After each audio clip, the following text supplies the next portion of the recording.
Boa noite. Boa noite. Uma auditoria do INSS revela cobranças indevidas nas contas de mais de 1 milhão de aposentados. Em entrevista à Globo News, o advogado do ex-ajudante de ordens de Jair Bolsonaro, Mauro Cid, dá declarações contraditórias sobre o depoimento do cliente dele ao STF. O Supremo forma maioria para manter preso o ex-jogador Robinho, condenado por estupro na Itália. A Rússia avisa que vai continuar a testar mísseis hipersônicos contra a Ucrânia. A Conferência do Clima da ONU termina sem consenso sobre como financiar o combate ao aquecimento global. Em busca de respostas sobre as mudanças climáticas, uma expedição liderada pelo Brasil vai percorrer 20 mil quilômetros da Antártica. No futebol, Botafogo e Palmeiras disputam de novo a liderança do Brasileirão. Agora no Jornal Nacional. O Jornal Nacional de hoje começa com um alerta. Mais de 1 milhão de brasileiros estão sofrendo descontos indevidos de aposentadorias e pensões do INSS. O Francisco é uma dessas vítimas. Dele foram 2 descontos de R$ 77 em julho e agosto deste ano. O dinheiro foi para uma associação que dá suporte a aposentados. Só que o Francisco não pediu suporte nenhum e muito menos autorizou qualquer desconto. Falei, olha, que valor é esse? Não fiz nenhum consignado, não fiz nenhum empréstimo, não assinei nenhum documento, então eu já deduzi que fosse alguma forma de extorquir o meu dinheiro. Os convênios para descontos dos pagamentos do INSS são legais. 37 associações e sindicatos fazem isso. Entidades que oferecem serviços como auxílio funeral, odontológico, psicológico. A ilegalidade está no desconto não autorizado. O Walter estava conversando hoje com o Francisco quando descobriu que desde outubro do ano passado está pagando R$ 70 por mês para uma associação da qual ele nunca ouviu falar e, claro, não autorizou desconto nenhum. Agora eu vou recorrer ao INSS, vou ligar, vou lá, vou ver direitinho como é que eu posso fazer para eles pararem com esse desconto e, se for possível, me devolver o dinheiro, porque é um dinheiro que me faz falta. Quase 8 milhões de aposentados e pensionistas têm descontos no pagamento. Mas o aumento de reclamações de cobranças indevidas levou o INSS a fazer uma auditoria. Os números mostram que entre janeiro do ano passado e maio desse ano, 1 milhão e 56 mil não autorizaram o desconto, que em média é de quase R$ 40 por mês. 5 associações estão sendo investigadas e podem ter os contratos cancelados. Para pedir o bloqueio ou a exclusão de qualquer desconto, pensionistas e aposentados podem ir a uma agência ou usar agora o aplicativo ou o site Meu INSS. Na página inicial, selecione Novo Pedido. No campo de busca, escreva Excluir mensalidade. Selecione Excluir mensalidade de associação ou sindicato no benefício. Clique em Atualizar. Depois, selecione Avançar. Anexe os documentos e vá em Avançar de novo. Selecione a agência de relacionamento com o INSS. Confira os dados informados. Clique em Declaro que li e concordo com as informações acima e clique em Avançar. O presidente do INSS afirma que quem foi vítima da fraude vai ter o dinheiro de volta. A regra geral é devolução imediata e, se a entidade não comprovar que realmente a pessoa fez aquela filiação, nós podemos e fazemos o bloqueio de valores daquelas entidades que têm a receber para indenizar essas pessoas. Eu procurei o site da internet. Da empresa? O site da empresa, e lá tem um canal Fale Conosco, entrei em contato, mandei também um e-mail. Depois de 2 meses, eles me retornaram a quantia que havia sido debitada na minha conta do INSS. A taxa de desemprego caiu em 7 estados no terceiro trimestre do ano, na comparação com o segundo, de acordo com o IBGE. Nos outros 19 estados e no Distrito Federal, o desemprego não subiu nem caiu, ficou estável. A desocupação foi maior em Pernambuco e na Bahia, e menor em Mato Grosso e Rondônia. O desemprego no terceiro trimestre foi de 6,4%, o menor para o período em 12 anos. De janeiro até agora, o dólar já subiu quase 20%. E quando a moeda americana sobe, puxa o preço de muitos outros produtos. A conta vem em real, mas o preço que a gente paga por quase tudo tem a ver com o dólar. E este ano a moeda americana encareceu R$1. No começo de janeiro, o dólar era cotado a R$ 4,85. Hoje fechou valendo R$ 5,81. No acumulado do ano, já subiu quase 20%. O aumento de quase R$1 tem relação com muitos fatores internos e externos, explica o economista Roberto Padovani. O mundo ficou muito mais confuso, muito mais complicado, porque há o medo de menor crescimento, juros elevados fora do país. E no caso brasileiro, o que a gente tem é uma dívida em alta que assusta todo mundo. Uma alta de 20% do dólar não faz parte do padrão do mercado cambial. O que a gente tem visto ao longo de 2024 é uma alta expressiva. Isso significa que ficou bem mais caro produzir, da lavoura à indústria. A pecuária, por exemplo, precisa de insumos importados. E essa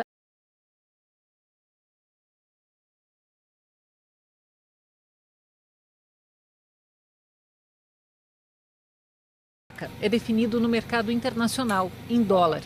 Isso explica parte da alta de mais de 8% no ano. O petróleo também tem o preço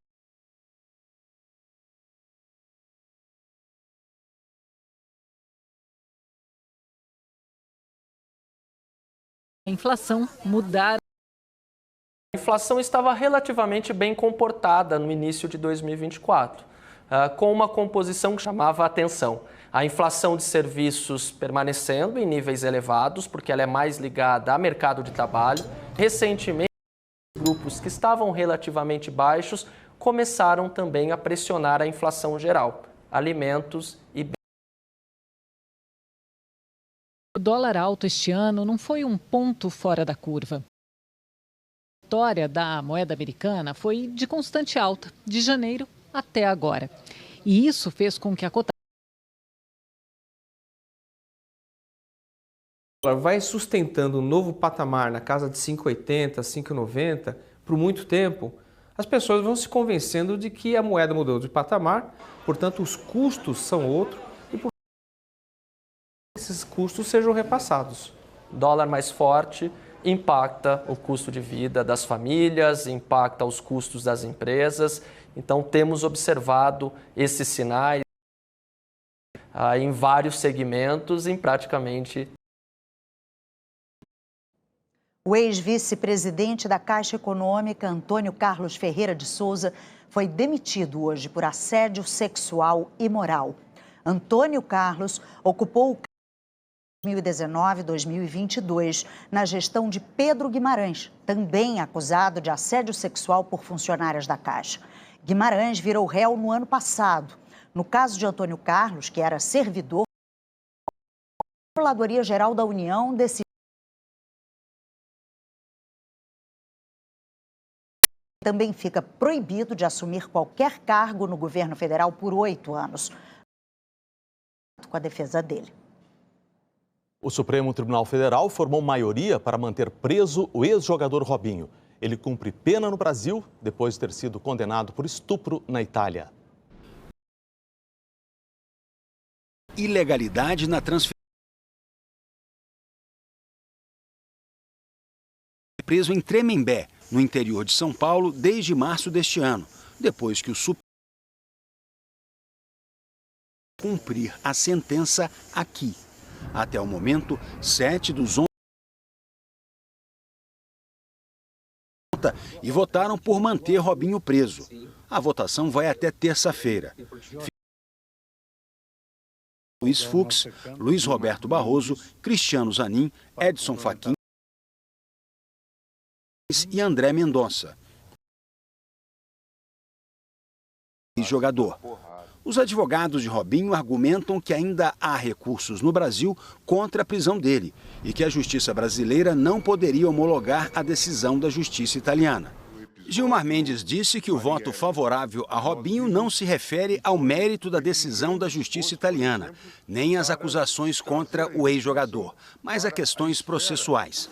Gilmar afirmou que a lei que permite o cumprimento da pena no Brasil só passou a valer a partir de 2017 e que o crime foi antes, em 2013.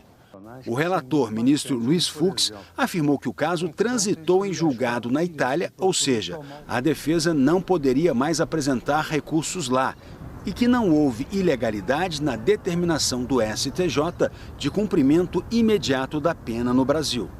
O ministro Alexandre de Moraes, que votou para formar maioria pela prisão, afirmou que a execução da pena no Brasil não fere o princípio da presunção da inocência e que a regra constitucional que impede a extradição de brasileiro nato não proíbe cumprir a pena aqui. A Justiça da Itália condenou Robinho a 9 anos de prisão por estupro coletivo. O crime ocorreu quando ele ainda jogava no futebol italiano. Robinho sempre negou o estupro. Ainda cabem recursos contra a decisão inicial do Superior Tribunal de Justiça por parte da defesa. Mas Robinho terá que recorrer preso. Numa entrevista à Globo News, o advogado do ex-ajudante de ordens de Jair Bolsonaro, Mauro Cid, deu declarações contraditórias sobre o depoimento do cliente dele ao STF. Cid é um dos indiciados da Polícia Federal nas investigações sobre tentativa de golpe em 2022. O relatório da Polícia Federal com o resultado das investigações sobre o inquérito vai ser enviado para a Procuradoria-Geral da República na semana que vem. A princípio, o procurador Paulo Gonet tem 15 dias para decidir se faz a denúncia. Ele pode pedir mais tempo para que sejam realizadas novas investigações. Paulo Gonet já sinalizou a assessores que será cuidadoso na análise do material, o que significa que a decisão sobre uma eventual denúncia, uma acusação formal contra os investigados, pode ficar para o ano que vem.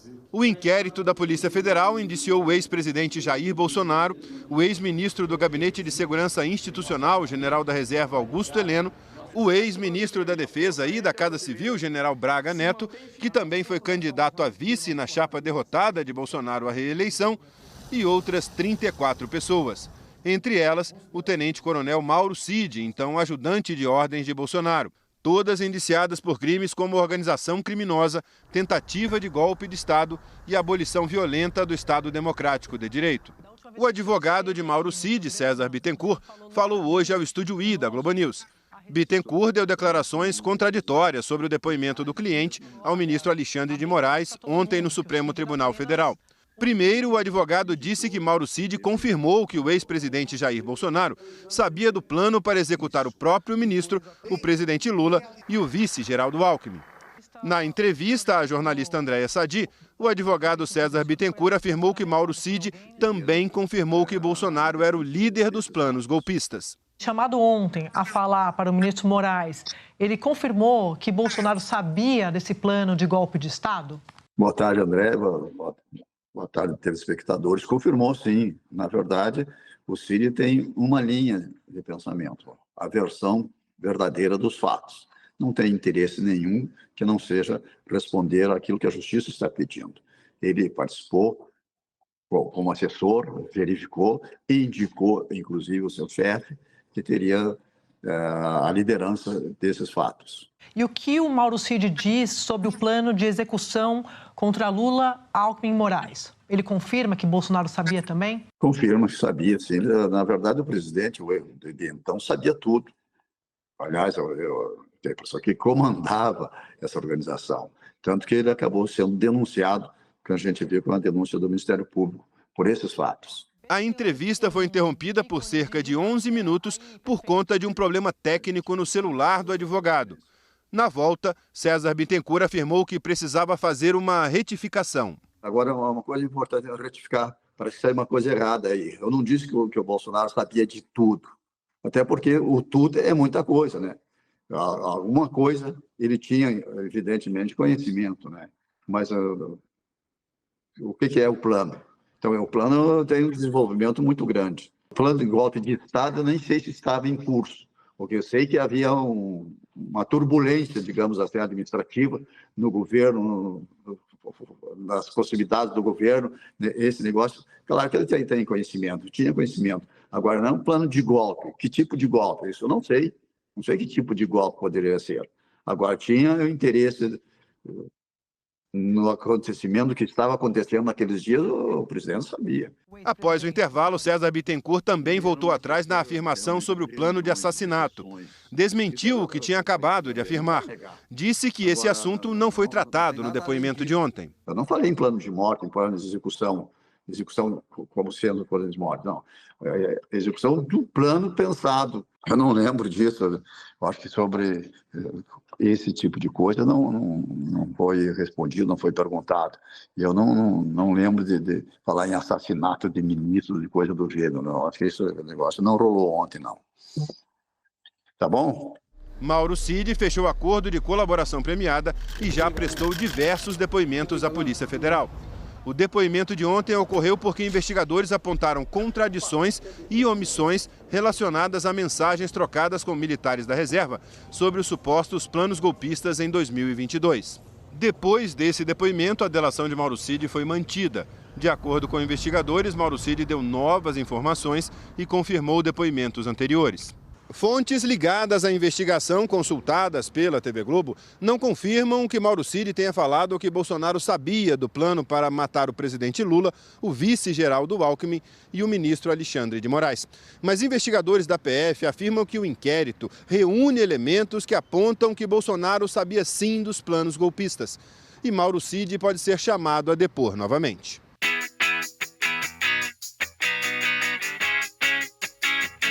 O último dia da Conferência do Clima da ONU no Azerbaijão terminou sem consenso sobre um acordo para financiar o combate ao aquecimento global.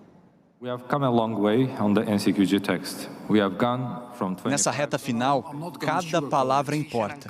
As discussões que duraram 2 semanas até aqui precisam agora caber num papel. É o momento mais importante, o de fechar o acordo e de separar o que é de fato compromisso. Blá, blá, blá. Na COP do Azerbaijão, nenhum outro assunto superou a disputa do financiamento. Os países mais pobres e mais vulneráveis ao aquecimento global esperavam que os mais ricos e poluidores investimento anual acima de $1 trilhão para projetos ligados.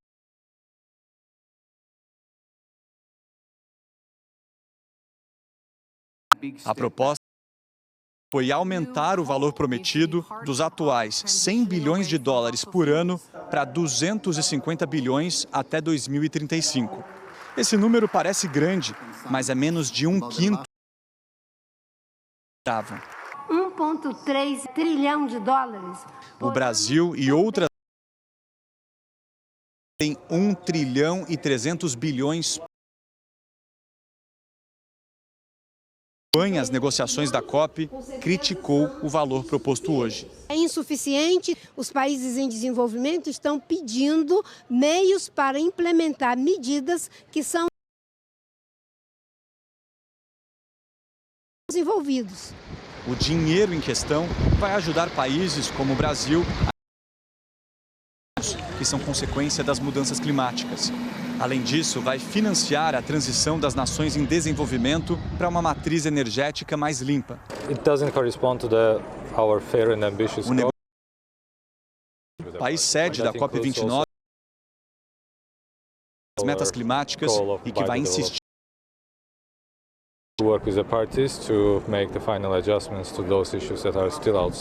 Entidades da sociedade civil demonstraram indignação. A expectation was low, but this is a slap in the na cara, disse esse especialista em política climática da África. O brasileiro Tasso Azevedo, coordenador do MAP Biomas, disse que o documento apresenta falhas. Não deixa claro, por exemplo, saiu dinheiro. Ele diz uma mistura de fontes públicas e privadas de recursos, mas vale lembrar que o setor privado não é signatário desse. O que precisa ter claro é quanto é que vai ter de recurso público que vai ser.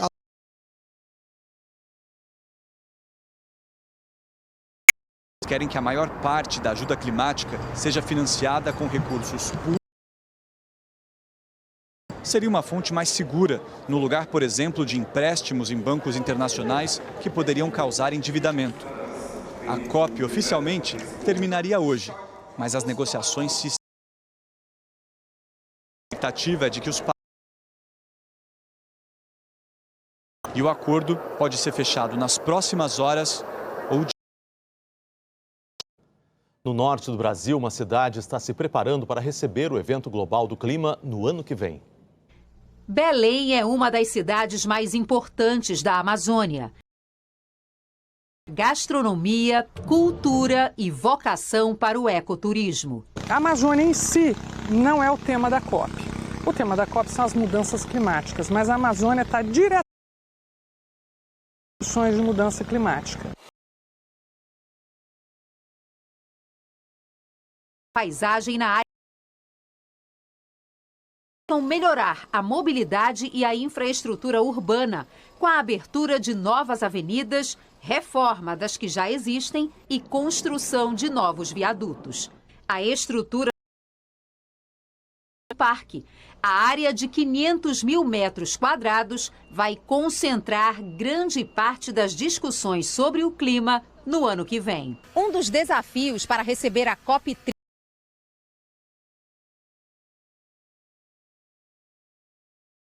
é uma das soluções para transformar navios em hotéis flutuantes. Para isso, serão feitas obras de dragagem na Baía do Guajará para permitir a chegada desses navios durante o evento. Além disso, novos hotéis estão sendo construídos. Alojamentos exclusivos para líderes e comitivas dos chefes de Estado também estão sendo preparados a poucos metros do centro de debates.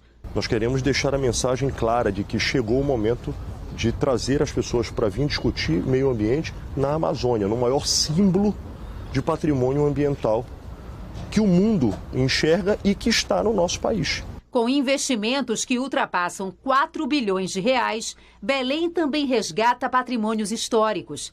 Este mercado centenário, antes deteriorado, vai abrigar negócios culturais e gastronômicos. Agora, com 30% da energia gerada por painéis solares. Entre os povos indígenas, a expectativa é de ocupar o centro das discussões sobre o futuro climático do planeta. Trazer esses grandes líderes mundiais, de um evento dessa importância realizado pela ONU aqui no Pará, em especial em Belém, é muito importante para que eles possam conhecer a realidade. E para eles conhecerem, eles têm que conversar conosco. E o Brasil vai liderar uma expedição internacional ao redor da Antártica, atrás de respostas sobre o aquecimento global. O navio vai partir nas próximas horas do Rio Grande do Sul. O que aguarda a humanidade nas próximas décadas? Quantas paisagens podem desaparecer? E quantas pessoas e animais precisarão se mudar? Do Rio Grande do Sul, uma equipe de especialistas vai em busca de respostas. 61 cientistas do Brasil, Argentina, Chile, Peru, Rússia, Índia e China. Oceanógrafos, glaciólogos, geólogos, biólogos. Uma cerimônia no porto de Rio Grande marcou o embarque para o projeto. O nosso departamento de pós e design preparou uma simulação para ajudar a gente a mostrar como será esta expedição. Em 60 dias, o navio vai percorrer 21 mil quilômetros. Vai ser a maior expedição científica da América Latina para a circunnavegação da Antártica. As circunnavegações pelo continente gelado começaram ainda no fim do século XVIII, só que eram feitas a uma distância de 1.000 até 2.000 quilômetros da costa da Antártica, onde começa a chamada manta de gelo, o continente em si. Isso por causa da extensa faixa de mar congelado ao redor. O diferencial desta viagem agora é que com o navio quebra-gelo, os cientistas vão poder chegar muito perto do objetivo, os paredões de gelo do continente, a apenas 1 quilômetro de distância deles, porque é lá que estão as novas respostas sobre as mudanças climáticas.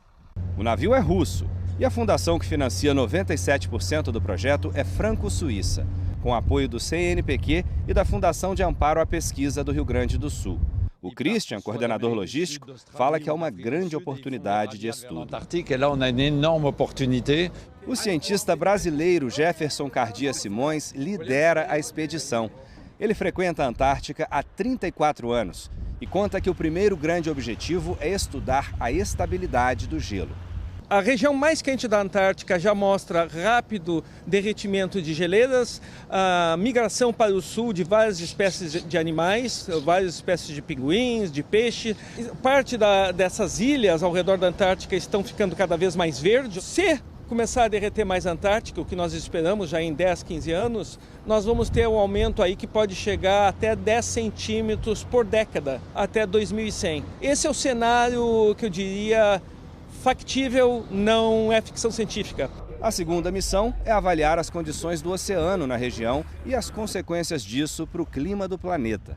Esse oceano está cada vez mais quente, ele está perdendo salinidade porque a água de derretimento da Antártica já está afetando e também está se tornando mais ácido devido à absorção do dióxido de carbono, o nosso gás carbônico.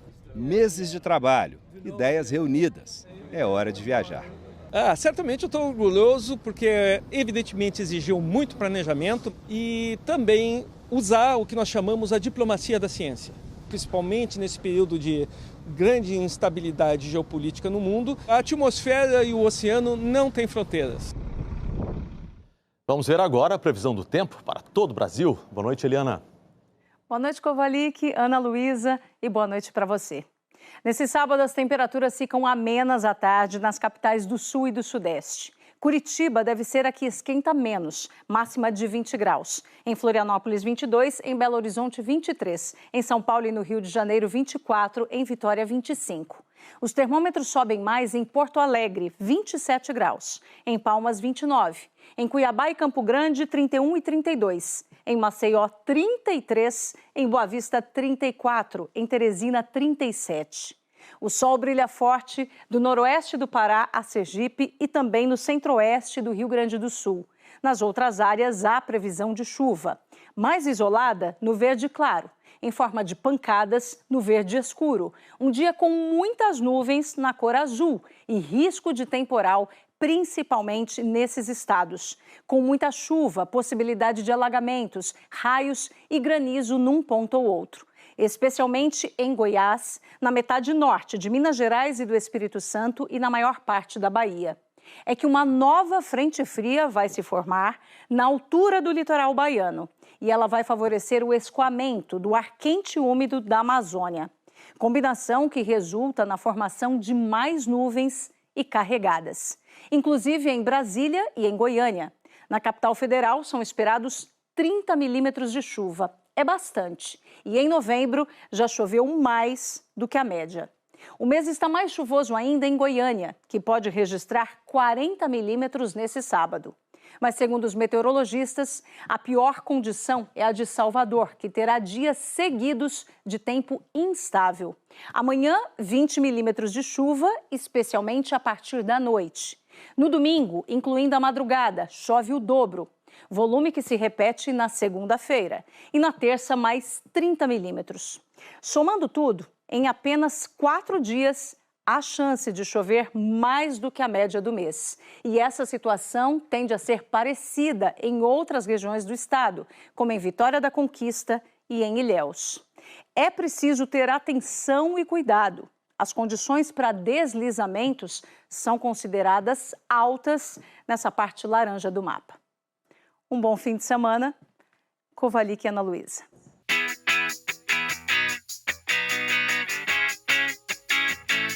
O governo da Rússia revelou hoje detalhes sobre o novo tipo de míssil usado ontem num ataque contra a Ucrânia.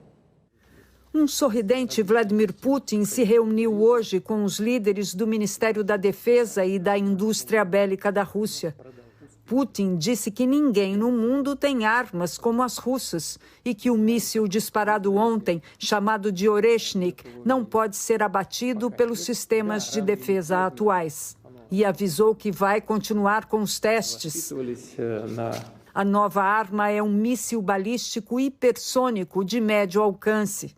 Ele atingiu ontem a cidade ucraniana de Dnipro, viajando a mais de 10 vezes a velocidade do som, mais de 12 mil quilômetros por hora. O governo da Ucrânia chegou a dizer que seria um míssil balístico intercontinental de longo alcance. Esse tipo de foguete faz uma trajetória em forma de parábola e pode ser detectado mais facilmente pelo radar. O hipersônico voa em camadas mais baixas da atmosfera, tem mais capacidade de manobra e só é captado pelo radar na parte final da trajetória. Os dois podem transportar ogivas nucleares. Ontem, o lado russo alertou os Estados Unidos sobre o lançamento do Oreshnik através do sistema de redução de risco nuclear, que opera em modo automático e mantém comunicação constante entre os dois países. O aviso foi enviado para os americanos 30 minutos antes do lançamento. Alexander Graff, do Instituto de Pesquisa da Paz em Hamburgo, disse que o míssil não é capaz de mudar o panorama da guerra e que a mensagem de Putin é mais política do que militar. É um aviso ao Ocidente para que não forneça mais armas à Ucrânia. O presidente da Ucrânia, Volodymyr Zelensky, disse que usar um outro país como cobaia em testes de armas é um crime e falou em desenvolver novos sistemas de defesa antimíssil. A pedido da Ucrânia, a OTAN convocou uma reunião de emergência para terça-feira em Bruxelas para discutir o uso de mísseis hipersônicos pela Rússia. Hoje, os aliados tentaram demonstrar união no apoio ao governo ucraniano. A ministra das Relações Exteriores da Alemanha, Annalena Baerbock, declarou que a melhor proteção para a Europa é o apoio à autodefesa da Ucrânia. O Reino Unido e a França disseram que farão tudo o que for necessário para apoiar a Ucrânia e alcançar uma paz duradoura. Segundo o primeiro-ministro polonês, Donald Tusk, está começando uma fase decisiva e ninguém sabe qual será o fim do conflito. Nos Estados Unidos, um juiz de Nova York adiou indefinidamente o anúncio da sentença do presidente eleito Donald Trump no caso em que ele foi condenado por fraude. O juiz autorizou que a defesa entre com recurso para anular o processo criminal. Em maio desse ano, a justiça condenou Trump por pagamentos irregulares para comprar o silêncio da atriz Stormy Daniels, com quem, segundo promotores, Trump teve relações sexuais. A defesa argumenta que Trump tem direito à imunidade por atos durante o primeiro mandato como presidente. E também afirma que a vitória na eleição deste ano justifica o fim do processo. Agora há pouco, Trump anunciou o nome do próximo secretário do Tesouro americano. O bilionário Scott Bessent comanda um fundo de investimentos. Ele foi consultor de Trump durante a campanha presidencial e ajudou o então candidato a arrecadar doações. 6 turistas morreram no Sudeste Asiático depois de consumirem bebida adulterada.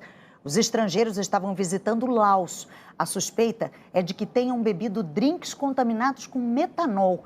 Fornecedores irregulares usam a substância alcoólica como ingrediente barato, mas ela pode ser fatal mesmo em quantidades pequenas. Entre as vítimas estão cidadãos dos Estados Unidos, Austrália, Dinamarca e Reino Unido. A polícia prendeu o gerente e o dono do albergue, onde 2 vítimas estavam hospedadas. As melhores propagandas de norte a sul do Brasil receberam ontem em São Paulo o troféu da Globo Profissionais do Ano. O PPA é uma referência, um prêmio que celebra a criatividade da publicidade no país. Imagens singulares, ideias carregadas de personalidade, que não se apagam facilmente.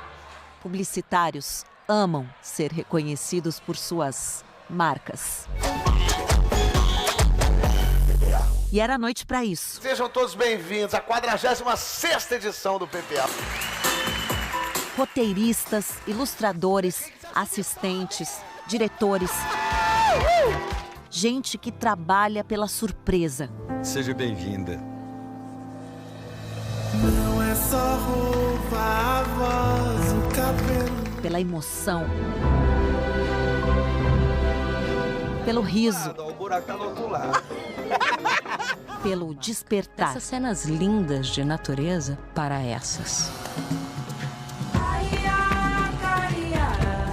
embalam o produto com a cultura, o comportamento, o povo, o tempo, o país. A diretora de negócios da Globo, Manza Feres, reconheceu. Nossa publicidade brilha por causa da habilidade única que todos vocês têm de transformar ideias em campanhas que emocionam, inspiram e conectam. Herdeiros e herdeiras da paixão de um gênio, que morreu em outubro, aos 73 anos. Deixou de ser um homem da publicidade para se tornar um slogan da criatividade brasileira. Washington Oliveto. Eterno em cada um dos comerciais de 30 segundos que criou. Queria fazer uma homenagem para um cara, um cidadão, para um brasileiro. Assim, como descrever? Incrível, impressionante, indispensável. Depois da homenagem, o palco abriu espaço para o novo. 133 finalistas entre mais de 800 inscritos. Uma festa atrás da outra. A de São João apareceu em mais de uma campanha vencedora. O filme de mais de 30 segundos foi da Africa Creative, que promoveu o nosso reencontro com Chicó e João Grilo. A festa que não ia acontecer em Itaperoá virou essa lindeza de São João, assim, do dia pra noite. Gostei, Chicó, de sua história. Fazer esse filme do São João com personagens tão fortes, um filme que é tão forte na cultura brasileira, e pra gente foi um privilégio, assim, a gente tá muito feliz com o resultado final e que bom que a gente viu que várias outras pessoas, né, estão tão felizes quanto a gente. Então, é uma combinação mágica, é um filme que deu muito orgulho e que bom que ele foi reconhecido. E São João fez a alegria do comércio na campanha que venceu a categoria Ações em Conteúdo Regional Norte e Nordeste. Massa! Partiu São João! Ideia do time da Almap BBDO. A agência também levou o título de Ações em Conteúdo na classe nacional, com uma ousadia inédita, reinventar a abertura de uma novela. Como se o drama de renascer fosse a urgência de preservar nossos tesouros.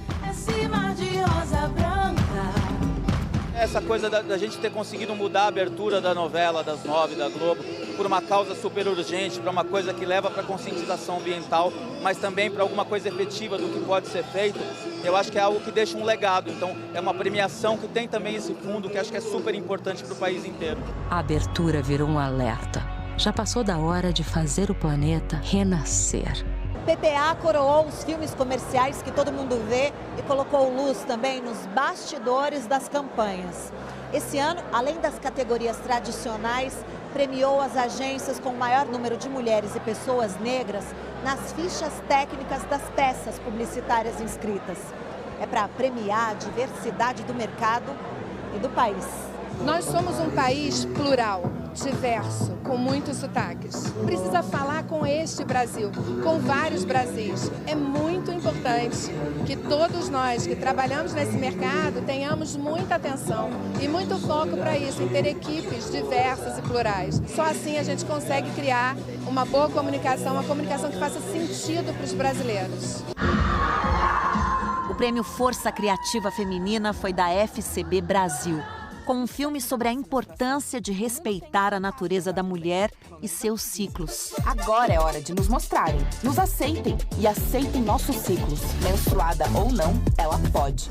E com a mesma propaganda, a agência venceu ainda a categoria Campanha Regional Sudeste Capitais.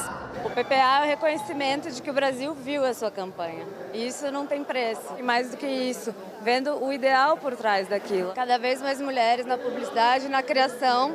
É isso que a gente quer, é isso que a gente luta e a gente vê o resultado aqui. E a agência Ideia 3 foi a que trouxe o time com mais profissionais negros. Mostrou a tradição na beleza dos encontros e levou o prêmio Negritudes. Encontre aquele tempo para se encontrar. Pessoas pretas têm outra vivência.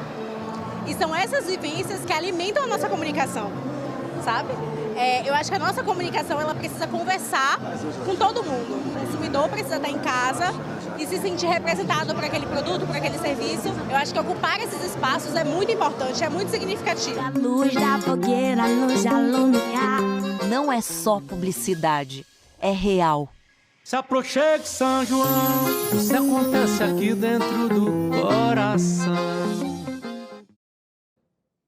O Globo Repórter de hoje vai mostrar como a inteligência artificial já faz parte do nosso cotidiano. Você pode nem perceber, mas a chamada IA está presente até nas tarefas do dia a dia. Eu sou Samantha, uma inteligência artificial. E de que maneira ela pode te ajudar? Para o consumidor, a vantagem é que o próprio carrinho já vai calculando os preços e aqui mesmo você faz o pagamento. Não precisa mais ir ao caixa. Dá para dizer que este departamento é uma espécie de cérebro que contém a inteligência artificial do Incor. A inteligência artificial salvou a vida da senhora? Salvou minha vida, com certeza.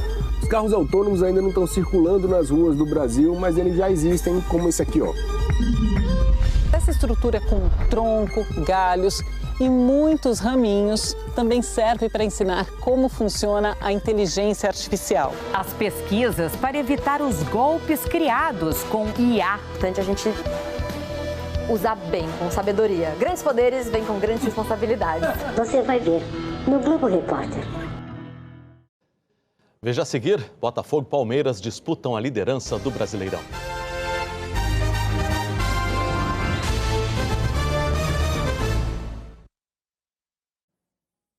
A 4 rodadas do fim do Campeonato Brasileiro, o líder Botafogo e o vice-líder Palmeiras disputam o título ponto a ponto. Na reta final do Brasileirão, todo ponto conta. Todo confronto é muito importante. Nós temos tido a capacidade de olhar etapa a etapa. Nesta altura temos, de facto, todos os jogos finais, porque não há margem para que assim não seja. Estamos a fazer o nosso trabalho, temos sido muito consistentes.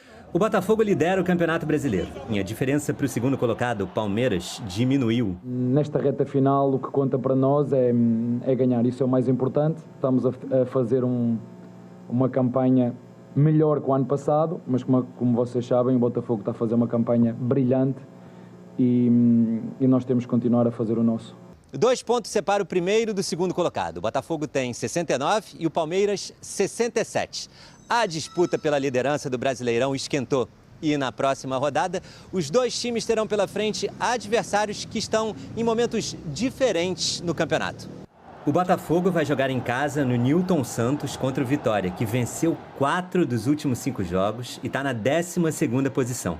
Já o Palmeiras, no mesmo horário, vai enfrentar o Lanterna Atlético Goianiense. Neste Brasileirão, o líder fez 20 jogos contra equipes que estavam no momento na segunda metade da tabela. Conseguiu 13 vitórias, 5 empates e 2 derrotas. O aproveitamento foi de 73,3%.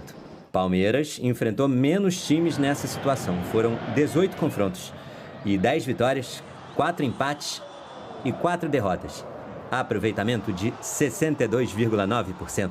Eu acho que o Palmeiras tem um trabalho menos difícil do que o Botafogo nessa rodada. O Atlético Goianiense já está praticamente rebaixado, tem tido atuações ruins e perdido a maioria dos seus jogos. Já o Vitória vem numa crescente, vem numa evolução. E essa briga pode ficar ainda mais acirrada com um terceiro participante. O Fortaleza tem um jogo a menos e 63 pontos. O campeonato vai ficar mais emocionante ainda na próxima terça-feira. Palmeiras e Botafogo vão se enfrentar em um jogaço decisivo no estádio do Palmeiras. O jogo anterior ele tem impacto, ele tem uma ressonância dentro do que pode acontecer no próximo jogo. Ainda mais sendo o jogo dos líderes, né? Para vestir essas camisas, você tem que ser muito forte de cabeça para aturar esse tipo de pressão que vai acontecer a todo momento. O Premier vai transmitir Botafogo e Vitória e Atlético Goianiense e Palmeiras amanhã, às 19h30, hora de Brasília. O Jornal da Globo é depois de The Taste Brasil. Boa noite. Boa noite e até amanhã.